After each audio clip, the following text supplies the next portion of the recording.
皆さんこんにちは、ガジログです。今回はこちらになります。Amazfit の VIP5 というスマートウォッチをご紹介したいと思います。この商品は今年の8月の頭にグローバル発表されていたものになりますが、今回ここ日本においても9月22日金曜日より発売開始となりました。待望の VIP5 ということなんですけども、前回の VIP3 Pro から4を飛ばしてね、いきなり5に来ています。ということで VIP5 ね、細かなスペックに関しましては、こちらにね、今出ていますけども、詳細スペックの解説をしていますので、ぜひ概要欄にあるリンクからご覧いただければと思います。では本日も行ってみましょう。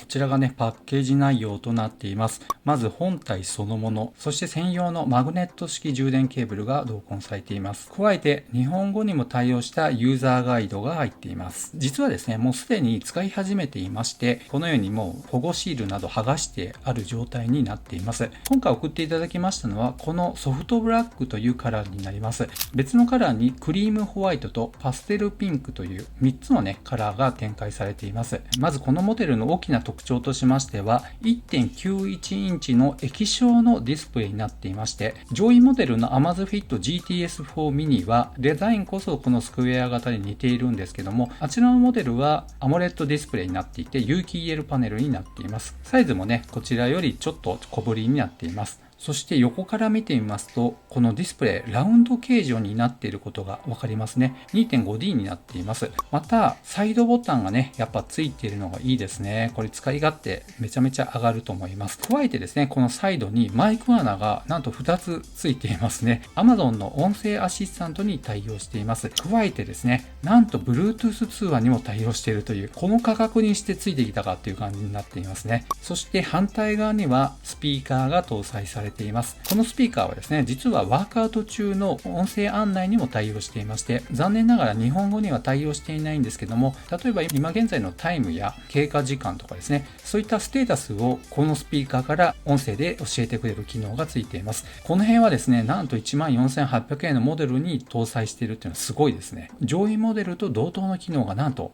ついてきているということで、とてもコスパ感が高いと思います。そしてね、バンドになりますが、これはシリコンバンドになりますね。非常に柔軟性の高いものになりまして、これはおそらく Amazfit GTS4 mini とほぼほぼ同じなのかなというような材質と、そして厚みですね。このバックルの形状もそうなっています。で、ちなみにですね、このバンド交換も可能になっているクイックリリースタイプです。これ 22mm 幅になっているんですけども、ちょっとね、外してみたいと思います。はい。つまんで外すとね、このように簡単に外すことができます。ですので、こういったサードパーティー製の 22mm 幅のものがあれば装着することが可能になっています。そして背面のこのセンサーになりますが、バイオトラッカー 3.0 の PPG バイオメトリックセンサーが搭載されていて、3軸の加速度センサーとなっています。また Bluetooth は 5.2 に対応しています。そしてもちろんね、GPS も入っていまして、4種に対応していますね。アメリカの GPS、グロナス、ガリレオ、そして日本の導きという具合に、ですので日本で使う分には全くね、支障のないレベルとなっています。というわけで重さを測ってみたいと思います。バンド込みの重さで 39.5g となりました。ちなみにバンドを抜いた場合のスペック値は 26g となっています。というわけで外観と主なスペックは以上となりますが、ちょっとね、腕につけてみたいと思います。今バンド穴が上から5つ目になっているところで差し込んでみたいと思います。そうしますと簡単に剣先を差し込むことができました。今ね、装着ができましたけども、いかがでしょうか。腕周り15センチほどになるんですけども、さすがにね、ディスプレイ 1.91 インチとなりますと、ウォッチ本体ね、大きめだなと思いますね。装着具合を見てみますと、こんな感じになります。そして真横ですね、こんな感じになります。ということで、もうすでにね、ペアリングされて使い始めているわけですので、こういったホーム画面が今表示されています。動作感をね、では早速見てみたいと思いますが、はい、こんな感じになっています。非常にサクサクと動いてくれますね。はい、快適です。そして下から上にスワイプすると、このように通知画面。上から下にスワイプしますと、おなじみのコントロールパネルが、これ全部でね、今6つになっていまして、このように2ページ目にもさらに6つ機能を表示させることができますが、すでに使いやすいようにカスタマイズしています。そして今ちょっと消えてしまっている部分、実はこれ明るさ調整になっているんですけども、うっすらとね、今表示されているのわかるでしょうか。で、上にスワイプしていきますと画面を明るくすることができます。今表示していたのが一番暗い状態だったんですね。で、今真ん中ぐらいにしましたらこんな感じになります。めちゃめちゃ明るいんですよね。ただ残念ながら自動調光に対応していないのがね、ちょっと残念な点にはなります。では、画面がね、売上点灯でどれぐらいの反応でつくのか見てみたいと思います。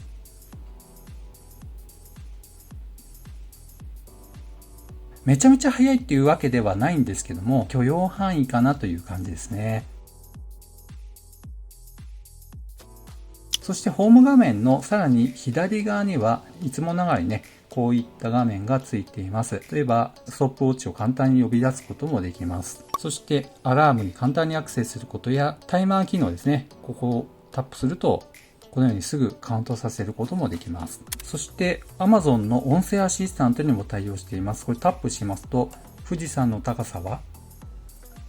富士山の標高は3776メートルです。という具合に音声でも教えてくれるのはいいですね。この上位モデルの GTS4 mini になるとスピーカーついていないのでテキストのみとかね、そんな感じになっているので、やっぱりね、スピーカーがあると便利だなっていう面もあります。そして機能としましては、こういったワークアウトの機能ね、ここから飛んでいくこともできますし、さらにアラーム、ストップウォッチ、PAI、心拍数、血中酸素、睡眠測定、ワンタップで測定ですね。またワークアウトの状態やストレス測定、コールとありますが、これは Bluetooth 通話になりますけども、スマートフォンにかかってきた電話をここで受けることができ、相手とね、話することもできるわけです。やっぱりマイクとスピーカーがついているおかげで可能になっています。そして天気、ミュージック、カレンダー、呼吸、スマートフォンを探す ToDo リストという風な機能が搭載されています。ちなみにミュージックに関しましては音楽再生コントロールのみになりまして、音楽をこの中に保存するってことはできませんので、そのあたりはね、ちょっとご注意ください。そして動作感にちょっと含めさせていただきますけど、バイブの強さはどんな感じかということになります。設定項目の中のサウンドと振動とありますね。この中にバイブの強度っていうのがありまして、今標準になっています。実際ね、どんな感じかやってみたいと思います。音が響きやすいようにプラスチックの上でやってみたいと思います。はい、今強化された方にしました。で、標準にします。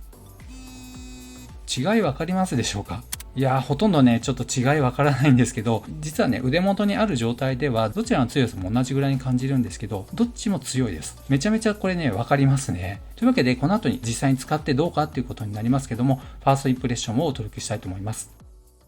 というわけでね、ここからファーストインプレッションをお届けしたいと思います。まず最初にお伝えしたいのは、視認性になります。このディスプレイ自体が見やすいかどうかということになりますね。このディスプレイは 1.91 インチの液晶ディスプレイになっていまして、いわゆる AOD 使うことができる AMOLED ではありません。ですので画面を消灯してしまうと、ここに AOD を表示させることはできないわけですね。できるモデルは AMOLED ディスプレイを搭載しているものになりますね。VIP5 より約2000円ほど高くなっている GTS4 mini は AMOLED ですので、超時点灯モードはついています。そしてこの 1.91 インチのサイズ感からして、本当に画面は見やすいですね。だいたい見る角度としましては、正面以外にこのような斜めの感じが多いと思うんですけど、見にくいなっていうことはほとんど感じませんね。ちなみに屋外ではどんな感じで画面が見えるのか撮影してきましたのでご覧いただければと思います。明るさは最大にしてあるんですけども、それでもやっぱり直射日光の下では厳しいなっていうのを感じました。ただですね、周りに木があるところで木漏れ日があるような状況であれば、本当に画面でめちゃくちゃ綺麗に見えますね。直射日光以外であれば本当に綺麗に見ることができますので、メインの使用が屋内の方、もしくはちょっとね時々外行く程度の方であれば全く申し分ないですね。この液晶ディスプレイでも視認性というのは十分あると思いました。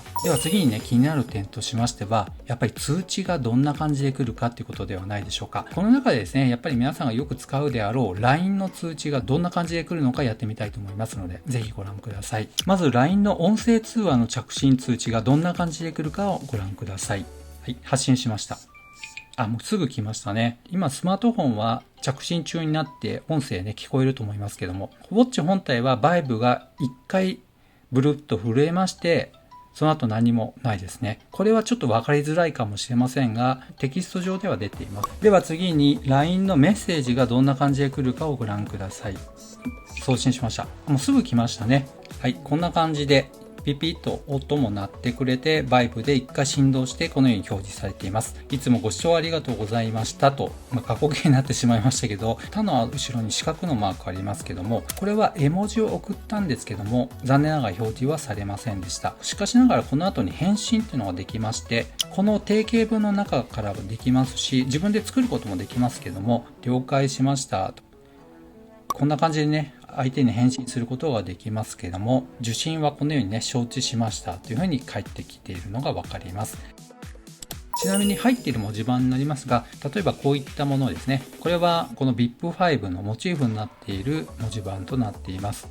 長押ししまして変更しますと、こういったものも入っています。これもシンプルながらにおしゃれですね。こういった本当にシンプルな時計のみのものもあります。これはですね、確か追加で入れたものになりますけど、秒数表示ができるものもね、ちゃんと準備されていました。そして先ほどからご紹介しているこちらの文字盤。これもね、情報量が結構多くて、デザインもシンプルな中にかっこいいなと思います。ハートレートとありますから、これタップしますと、心拍数のところにショートカットすることができます。そして SPO2 もありますので、ちゃんとね、血中酸素のところに飛ぶこともできます。加えてステップもありますが、ちゃんとね、歩数のところに飛ぶこともできます。例えばこちらのタイプであれば、この心拍のところをタップするとね、こういった風に飛ぶことができます。これはそのデザインごと変わっていますのでね、いろいろ試していただければと思いますが、これ以外にも文字盤っていうのはたくさんありまして、この ZEP アプリの中でペアリングしてあるこの画面上にダイヤルショップっていうのがあるんですね。ここを見ますと、こんな感じで、つい先日見たよりももっとね、いろんなものが追加されてますね。この辺のデザイン性っていうのは高いなと思います。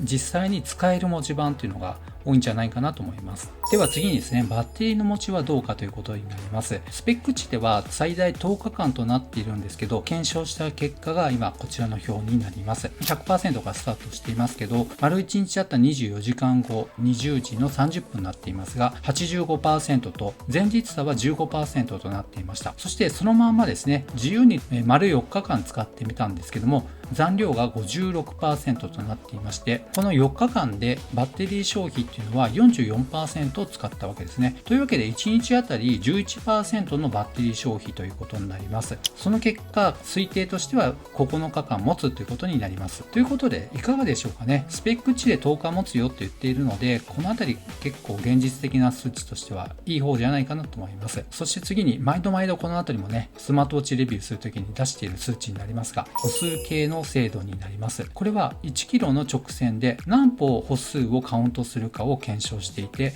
歩数計がね、どれぐらいの精度かっていうのを調べています。実はですね、今回から人力計測はこちらのね、こういったカウント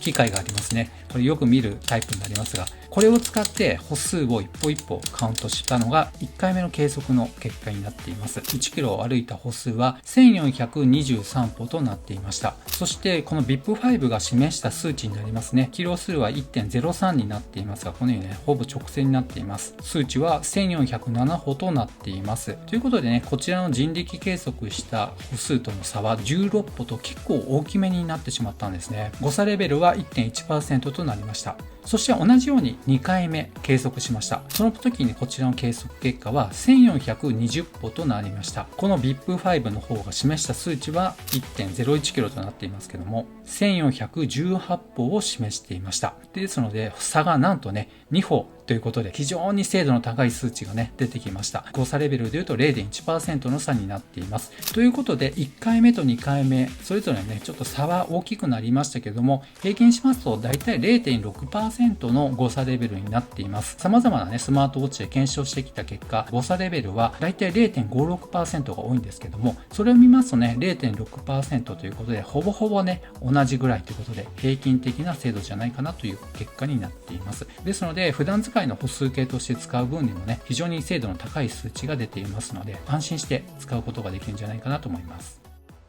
というわけで今回 Amazfit の VIP5 をご紹介しましたけども、いかがだったでしょうか。価格はだいたい 14,800 円ということで、この上位モデルに当たります GTS4 mini よりもだいたい 2000 円ほどね、安くはなっているんですけども、機能としましては本当にすごいですね。この画面サイズめちゃめちゃ大きくて見やすいっていうのもまずありますし、そして GPS もついています。そして Bluetooth 通話もね、対応していますので、スマホにかかってきた電話をこちらで受けることができます。またワークアウト中に英英語にはなりますけど、音声でね、今何キロ歩いてるとかね、タイムがどれぐらいかっていうこともね、教えてくれる機能もあって、なかなか面白いですよね。歩数計の精度もさることながら、バッテリー持ちもいいわけですので、決して高級感があるわけではありませんけども、コスパ重視や実用性重視を考えている方にとって、VIP5 はなかなかいいんじゃないかなと思いました。しかしながらね、ちょっと気になった点としましては、スマートアラーム機能はついていませんでした。そして自動調光機能もついていませんので、この辺はね、やっぱりちょっとコストを下げてるなっていうのは感じますね。とはいえね、総合的に言って非常に満足できる1台じゃないかなと思います。気になった方は概要欄にリンクを貼ってありますので、ぜひご覧いただければと思います。というわけで本日は以上となります。